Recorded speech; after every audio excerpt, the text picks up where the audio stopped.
Kurt Busch has finally opened up about one of the most painful moments of his life, and what he revealed about his final moments with his brother Kyle Busch is absolutely heartbreaking. For months, NASCAR fans have mourned the sudden loss of Kyle. But now, Kurt has shared what happened when he stood beside his younger brother in the hospital, hoping for something that never came. And the words Kurt said to Kyle in those final moments were simple, but the way he explained them showed just how deep their bond really was. So make sure you watch until the end, because Kurt's explanation of what he misses most about Kyle may be the most heartbreaking part of all. And before we get into it, if you love NASCAR news and want the latest stories from around the sport, make sure you subscribe to NASCAR Nation News. Kyle Busch's death shocked the entire NASCAR world earlier this year. He was only 41 years old, and just days before his death, he was still doing what he had spent his entire life doing: racing. That is one of the details that makes this story so difficult to process. Kyle had reportedly been dealing with an illness for weeks. During the May 10th race weekend at Watkins Glen, he was feeling bad enough that he requested medical attention after the race. Reports described what was initially believed to be a sinus-related illness, and Kyle continued racing despite not feeling well. Then, the following weekend, he was back in action at Dover. And remarkably, Kyle won the Truck Series race. At the time, nobody could have known that it would become his final NASCAR victory and one of his final appearances in the sport he loved. Kyle was still scheduled to race again the following weekend, but before those events could happen, everything changed. On May 20th, while practicing in a simulator, Kyle suddenly became much worse. Kurt later described what he had been told about those terrifying moments. According to Kurt, Kyle's crew chief heard him coughing violently in the restroom and asked him a simple question: "Are you all right?" Kyle's answer was just one word: "No." It was a devastating moment because it showed how quickly the situation had changed. Kyle was taken for emergency medical treatment, and his family gathered as everyone hoped that somehow he could recover. But the next day, May 21st, Kyle Busch died. The Busch family later announced that severe bacterial pneumonia had progressed into sepsis, causing rapid and overwhelming complications. And for Kurt, there was no preparation for what came next. 3 months after losing his brother, Kurt sat down for his first network television interview since Kyle's death. Even though time had passed, it was clear that the pain was still incredibly raw. Kurt admitted that there was no guide for dealing with something like this. He said, "There is no book. There is no outline on what we're supposed to do right now."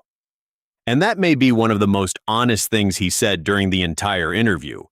Because Kurt Busch is a racer. For decades, he competed in one of the toughest sports in the world. He raced through pressure, conflict, injuries, disappointment, and everything else that comes with a long NASCAR career. But losing his brother was something completely different. Nothing in racing could prepare him for standing beside Kyle in that hospital.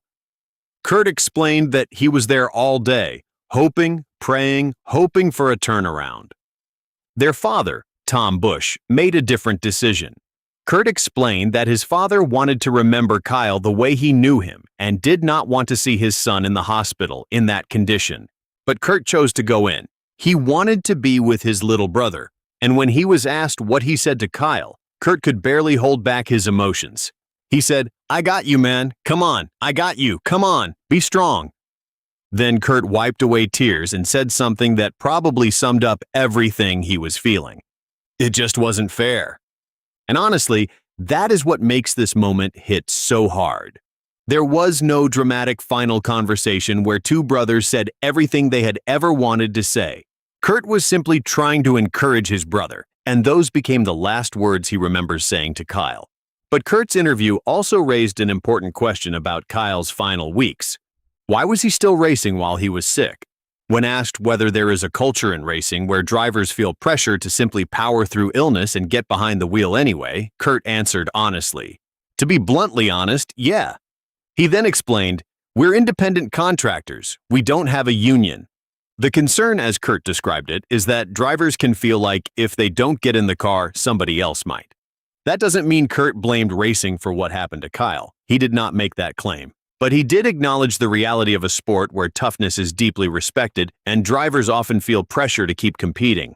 And Kyle Busch may have represented that mentality better than almost anyone. Kyle had built his entire career on determination. Even when he was rough around the edges, fans always knew one thing about Kyle: he was going to fight. That is why his last race at Dover feels even more significant now. Kyle was dealing with illness, yet he still competed, and he won. Nobody watching that race could have known they were seeing one of the final victories of a NASCAR career that had produced more wins across NASCAR's National Series than any other driver.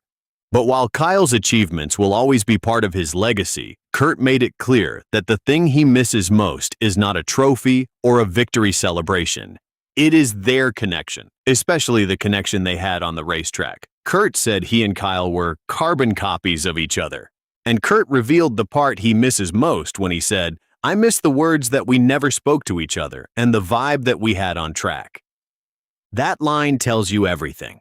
They spent years as fierce rivals, but underneath all of that competition was a connection that only two brothers who grew up racing together could truly understand.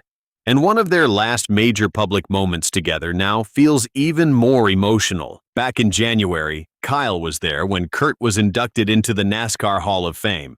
Kyle proudly honored his older brother and said, "He earned every bit of this, and I'm so proud to call him my brother." Just months later, Kurt was standing beside Kyle in a hospital, telling him to be strong. That is the part of this story that makes it so difficult to hear. In January, Kyle was celebrating Kurt's place in NASCAR history. By May, Kurt was saying goodbye, but Kurt is also trying to make sure the Busch family's racing story continues. He has now started spending more time mentoring Kyle's 11-year-old son, Brexton. And when Kurt talks about his nephew, you can hear some excitement return to his voice. He called Brexton a prodigy and said the young racer was already showing serious talent. Kurt said Brexton was racing hard even before this tragedy and added that at just 11 years old, he was already racing like an 18-year-old. But the people he inspired, the family he loved, and now the next generation carrying the Busch name forward in racing. Kurt also reflected on the kind of person Kyle had become later in his life. He remembered Kyle's incredible tenacity and the way he worked relentlessly. But Kurt also pointed to something beyond racing, describing Kyle's efforts to help people and the way he had become a great father. Kurt believes those parts of Kyle's life will continue to shine as time passes and people reflect on his legacy. And maybe that is why this interview mattered so much. Those final words will now stay with Kurt forever. "I got you, man. Come on, I got you. Come on, be strong." He said them because he was still hoping. If you were touched by Kurt Busch's emotional interview, let us know your thoughts down in the comments. And if you want more NASCAR news, emotional stories, and the biggest updates from around the racing world, make sure to like this video, subscribe to NASCAR Nation News, and turn on notifications. Thanks for watching, and we'll see you in the next one.